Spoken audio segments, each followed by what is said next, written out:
শীতের এই সন্ধ্যায় ফ্রেঞ্চ ফ্রাই খেতে আমার অনেক বেশি মন চাচ্ছিল।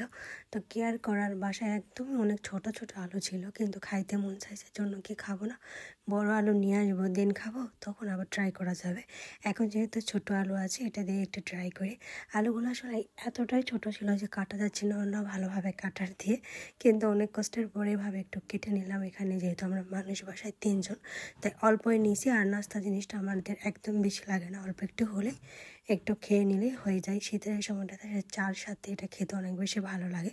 আর ফ্রেঞ্চ ফ্রাই মাপটা যেহেতু আরেকটু বড় হয়, কিন্তু আমার কাছে যেহেতু আলুগুলো অনেক ছোট ছোট ছিল, এই জন্য একটু মাঝারি সাইজ করে ফ্রেঞ্চ ফ্রাইগুলো আমি কেটে নিচ্ছি। একদম বেশি চিকনও না, আবার একদম মোটাও না, মিডিয়াম সাইজ করে কেটে নিচ্ছি। আর সবগুলো আলু ছিলে নেওয়ার পর কিন্তু আমি ভালোভাবে ধুয়ে নিয়েছি, দেন কিন্তু এখানে কেটে নিচ্ছি। কেননা কেটে নেওয়ার পর ধুয়ে নেওয়া এটা আবার ঝামেলা, তাই আগে আমি এখানে ধুয়ে নিয়ে নিয়েছি আলুগুলো একটু পরিষ্কার পানি দিয়ে, বা একদম ঠান্ডা পানিতে ধুয়ে নিলে কিন্তু ফ্রেঞ্চ ফ্রাইগুলো অনেক ক্রিপসি থাকে।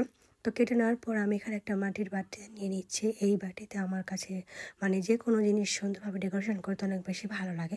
তো আলুগুলো নেওয়ার পর ফ্রেঞ্চ ফ্রাই যে ঘরোয়া মশলা দিয়ে আমি আজকে বানাবো, এখানে লবণ, হলুদ আর মরিচ দিয়ে দিতে সামান্য পরিমাণে। রেস্টুরেন্টেও এটা যখন বানাই, আসলে এটা আহামরি কোনো কিছু লাগে না, ঘরোয়া জিনিস দিয়ে বানানো যায়। কম বেশি আমাদের বাড়িতে কিন্তু কম বেশি কি সবার বাড়িতেই কিন্তু এই মশলাগুলো থাকে, তবে তারা মনে হয় কোনো ম্যাজিক মশলা বা কোনো টেস্টিং সল্ট ইউজ করে রেস্টুরেন্টে, এই কারণে খেতে একটু বেশি স্বাদ লাগে। তবে আমি এটা একটু আজকে একটু ঘরোয়াভাবে বানাবো, বাইরের কোনো এক্সট্রা মশলা ব্যবহার করবো না, যেহেতু বাড়িতে বানানো। আর বাড়িতে বানানো জিনিসটা একটু স্বাস্থ্যকর হয়, আর টেস্টিং সল্টটা কিন্তু স্বাস্থ্যের পক্ষে ভালো না, যদিও এমন এমন রান্নাতে আছে দিতেই হয়, সেক্ষেত্রে একটু দিই। তো যাই হোক, এখানে একটু কর্নফ্লাওয়ার খুলে নিচ্ছিলাম, নিতে এখানে আমার অবস্থা শেষ। তো যাই হোক, আমি তার দিকে তাকাচ্ছিলাম আর বলতেছিলাম, তুমি তাকে আসার জন্য আমার গায়ে এটা পড়লো। অলওয়েজ আমি দোষ করি আর দোষটা তার গায়ে দিয়ে দিই, এটা আজকে নতুন কিছু না। যাই হোক, কর্নফ্লাওয়ার দিতে দিতে এখানে আমরা অনেক কথা বলতেছিলাম আর হাসাহাসি করতেছিলাম। দেন এখানে একটা ডিম দিয়ে দিচ্ছি। ডিমটা কিন্তু কেউ চাইলে স্কিপ করতে পারে, তবে ডিমটা দিলে আমার কাছে খেতে অনেক বেশি ভালো লাগে। দেন এখানে একটু চাট মশলা দিয়ে দিচ্ছি, কোনো ম্যাজিক মশলা বা টেস্টিং সল্ট এখানে ইউজ করিনি। দেন খুব ভালোভাবে এটা মেখে নিচ্ছি। ডিমটা দেওয়ার কারণে আর সামান্য একটু এখানে কর্নফ্লাওয়ার দিয়েছি, এই কারণে কিন্তু এটা আঠালো স্টিকি একটা ভাব হয়ে গেছে। তো এখানে আমি কড়াইয়ের তেলটা ভালোভাবে গরম করে নিয়েছি, আর এটা একদম ডুবো তেলে কিন্তু ভাজার কোনো দরকার নেই। তো একটা দিয়ে ফার্স্টে দেখলাম যে তেলটা গরম হয়েছে কিনা, দেন অল্প অল্প করে আমি, যেহেতু আমার ফ্রেঞ্চ ফ্রাইগুলো অল্প ছিল, তাই 2বারে ভেজে নিয়েছি।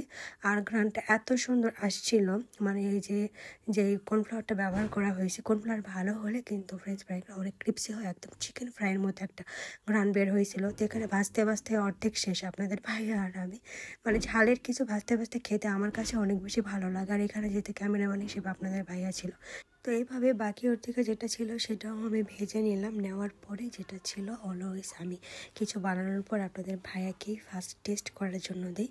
দেন এখানে সে মেয়োনিজ দিয়ে খাচ্ছিল। তো আজকে সন্ধ্যাটা আমরা এভাবেই কাটালাম। আর এভাবে রান্না করতে কিন্তু একসাথে যে গল্পগুলো করি, এটাও কিন্তু অনেক বেশি ভালো লাগে। তো সবাই ভালো থাকবেন, সুস্থ থাকবেন, আর পরবর্তী কোনো ভিডিওতে দেখা হবে। আল্লাহ হাফিজ।